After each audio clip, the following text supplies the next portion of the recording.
டெல்லியில் ஒரு பெரிய பப்ளிக் காலேஜ் இருக்குது. அந்த காலேஜ் பேர் பிஎஸ்எம் காலேஜ். அங்கே ரஞ்சனா அப்படின்றவங்க டீச்சர் வேலைக்காக சேரத்துக்கு வந்திருக்காங்க. அவங்க 6th-லேருந்து 8th வரைக்கும் ஒரு சயின்ஸ் டீச்சராக வேலை பார்த்துட்டு வந்தாங்க. இப்போ தான் அவங்க முதல்ல இந்த ஸ்கூலுக்கு வந்திருக்காங்க. இந்த ஸ்கூலோட பிரின்சிபல் ரஞ்சனா மேடம் கல்யாணம் பண்ணிக்கணும்னு. ஆனால் அவங்க அதை ஏற்றுக்கலை. ஒரு நாள் அவங்க ஸ்கூலில் தனியாக பேப்பர்ஸ் எல்லாம் கரெக்ஷன் பண்ணிக்கிட்டு இருக்காங்க. அவங்க கரெக்ஷன் பண்ணிகிட்டு இருக்கும்போது நேரம் போகிறதே தெரியல. அவங்க ரொம்ப சின்சியராக பேப்பர்ஸ் கரெக்ஷன் பண்ணிக்கிட்டு இருந்தாங்க.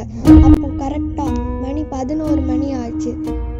பொண்ணு வீட்டுக்கு வராததுனால அப்பா பயந்து ஃபோன் பண்ணாது. ஆனால் அந்த காலை அவங்க எடுக்கலை. 12 மணி ஆச்சு. ஆனாலும் அவங்க வரல. அதனால அவங்க 2 பேரும் பயந்துட்டாங்க. அப்பா மட்டும் தனியாக போய் பார்த்தாரு. ஆனால் அங்கே ஏற்கனவே வாட்ச்மேன் கேட்டு போட்டுட்டு போயிட்டுருக்காரு. அதனால போலீஸ் ஸ்டேஷனுக்கு வந்தார். போலீஸ் ஸ்டேஷனுக்கு வந்து உட்காந்து நடந்த எல்லா விஷயத்தையும் அங்கேருந்து ஒரு கான்ஸ்டேபிள் கிட்ட சொல்ல ஆரம்பித்தார். அவரும் அதெல்லாம் கம்ப்ளைண்ட்டாக எழுதிட்டு இருந்தார். அப்போ அப்பாவுக்கு ஃபோன் வந்தது. அந்த ஃபோனை கேட்ட உடனே அவர் ரொம்ப பயந்தார். உடனே அவர் எழுந்து வீட்டுக்கு போயிட்டார். அடுத்த நாள் போலீஸ் காலேஜ்க்கு வேகமாக போகிறாங்க. அவங்க வேகமாக போய் பார்த்தவங்களுக்கு பயங்கரமான ஷாக். ஏன்னா அவங்க ரஞ்சனா மேடம் ரத்த வெள்ளத்தில் இருக்கிறாங்க. அவங்க கரெக்ஷன் பண்ணிக்கிட்டு இருந்த பேப்பர்ஸ்லாம் கீழே சதுரி போயிருக்கு. அவங்க ஃபுல்லாகவே ரத்தமாக இருக்குது. அவங்க அப்பா ரொம்ப அதிர்ச்சி ஆயிட்டார்.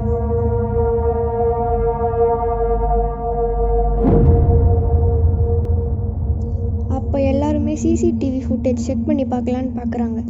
அப்போ அதில் ரஞ்சனா மேடம் வந்து ஒர்க் பண்ணிகிட்ருக்காங்க. அப்போ திடீர்னு கம்ப்யூட்டர் ஹேங் ஆக ஆரம்பிக்குது. திடீர்னு ஃபுல்லாக பிளாக் ஆகிடுது. அவங்களுக்கு ஒன்றுமே புரியலை. அதுக்கப்புறம் அந்த இன்ஸ்பெக்டர் ரஞ்சித் சார் வந்து அந்த கோஆர்டினேட்டர் மேம் கிட்ட போய் கேட்குறாங்க ரஞ்சனாவை பற்றி. அவங்க ரொம்ப நல்லவங்கன்னு அவருக்கு இப்போ புரியுது. எப்படியோ அவர் ரஞ்சனாவை பற்றி எல்லா ரகசியங்களையும் கேட்டு தெரிஞ்சுக்கிட்டாரு.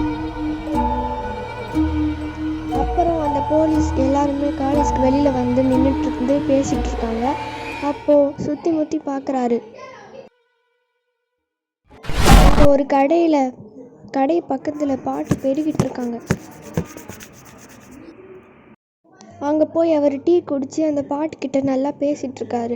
2 பேரும் நல்லா சிரித்து பேசிகிட்டு இருக்காங்க. அந்த பாட்டி ஒரு ஜோக் சொன்னாங்க. அதுக்கு அவர் விழுந்து சிரிச்சிட்டு இருக்காரு.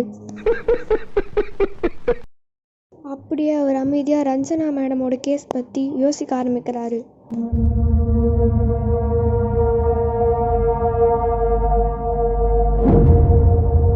அவர் வேகமாக நடக்கிறாரு அந்த காலேஜுக்குள்ளே. அப்படியே அவர் ரொம்ப தூரம் நடந்து போயிட்டாரு. அப்புறம் ஒரு ரூமில் போய் நிற்கிறாரு. ஒரு செகண்ட் அவர் எல்லாத்தையுமே நோட் பண்ணுறாரு. அந்த இடம் ரொம்ப அமைதியாகவும் இருட்டாகவும் இருக்குது. அப்புறம் இங்கே ஏதாச்சும் எவிடன்ஸ் கிடைக்குதான்னு அவர் செக் பண்ண ஆரம்பித்தார். ஸ்டூலை திறந்து அதில் இருந்த பேப்பர்ஸ் எல்லாம் படிக்க ஆரம்பிக்கிறாரு. அப்போ திடீர்னு மின்னல் அடித்து இடி இடித்து லைட்ஸ் எல்லாம் அணைஞ்சு எரிய ஆரம்பிக்குது.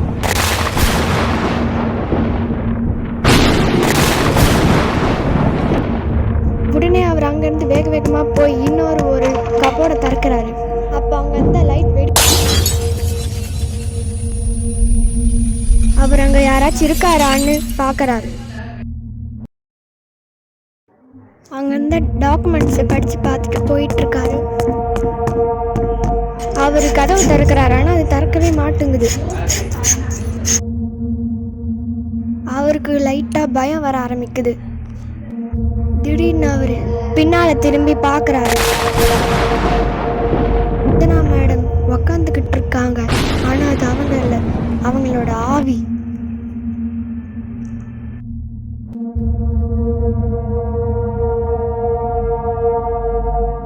அவர் பின்னால் போய் கதவு திறக்க முயற்சி பண்ணுறாரு. ஆனால் அந்த கதவு திறக்கவே மாட்டேங்குது. ஒருவேளை அந்த ஆவி தான் இதெல்லாம் பண்ணுதோன்னு அவர் ஒரு செகண்ட் யோசிக்கிறாரு. திடீர்னு அவர் பின்னால் திரும்பி பார்க்குறாரு. அங்கே ரஞ்சனா மேடமோட ஆவி அழுகியில் தொங்கிட்டு இருக்கிறது அவர் பார்க்குறாரு. அதை பார்த்து அவர் இன்னும் ரொம்ப பயப்பட ஆரம்பிக்கிறாரு. அவங்களோட கண்கள் ரொம்ப கூர்மையாகவும் வெள்ளையாகவும் இருந்தது. அவங்களோட முடி ரொம்ப விரிச்சு போட்டிருந்தது. அவங்களோட கைகள் கைகளில் இருக்கிற நகம் ரொம்ப பெருசாக இருந்தது. அவங்க திடீர்னு மெதுவாக பின்னால் போய் மறைஞ்சிட்டாங்க. அப்போ அவருக்கு புரிஞ்சுது, நம்ம இன்னைக்கு உயிரோட போக மாட்டோன்றது. அவங்க ஆவி திடீர்னு மேலே போய் அப்படியே மறைஞ்சிடுச்சு.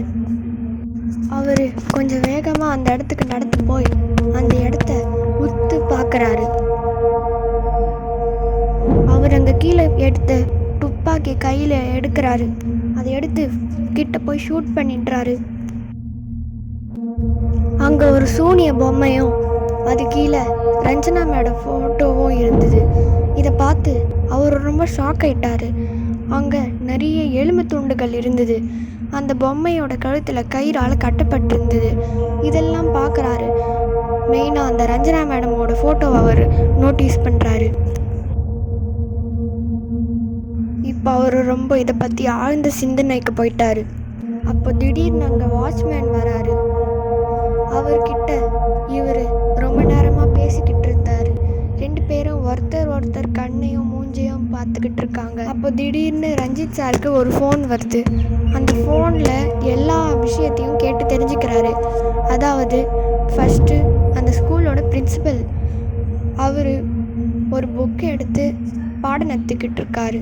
அதுக்கப்புறம் அவர் நைட்டு ரஞ்சனா மேடம் ஒர்க் பண்ணிக்கிட்டு இருந்த ரூமுக்கு எதிர்ச்சியாக போயிடுறாரு. இவர் இந்த கதையை சொல்லிக்கிட்டு இருக்கும்போது போலீஸ் இவரை ரொம்ப உத்து பார்க்குறாரு.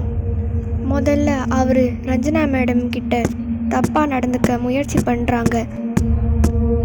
அந்த ஸ்கூலோட பிரின்சிபல் தப்பான பார்வையோடு அந்த ரஞ்சனா மேடம் பின்னாலேயே தினமும் சுற்றிக்கிட்டு இருந்தாங்க. ஒரு நாள் ரஞ்சனா மேடம் எல்லாத்தையுமே கொட்டி தீர்த்து கிண்டல் பண்ணி தீர்த்துக்கிறாங்க அவங்களோட கோவத்தை. அன்னைக்கு தான் அவங்க அங்கே எக்ஸாம் பேப்பர்ஸை உக்காந்துக்கிட்டு கரெக்ஷன் பண்ணிக்கிட்டு இருந்தாங்க. பிரின்சிபல் அங்கே வராரு. அங்கே வந்து ரஞ்சனா மேடமை கட்டி பிடிக்க முயற்சி பண்ணுறாரு. ஆனால் ரஞ்சனா மேடம் அவரை தள்ளி விட்டு எழுந்துக்கிறாங்க. அவர் கீழே தள்ளினதுனால பிரின்சிபலுக்கு ரொம்ப கோவம் வந்துச்சு. அவர் நேராக ரஞ்சனாவை நோக்கி போய் அவரை ஸ்டேபிளில் இடிச்சிட்டாங்க. அதுக்கப்புறம் இப்போ தான் அவருக்கு ரொம்ப நிம்மதியாக இருக்குது. இந்த மாதிரி நிறைய ஹாரரான கதைகளை பார்க்க SMS உப்மா டிவியை சப்ஸ்கிரைப் பண்ணுங்கள்.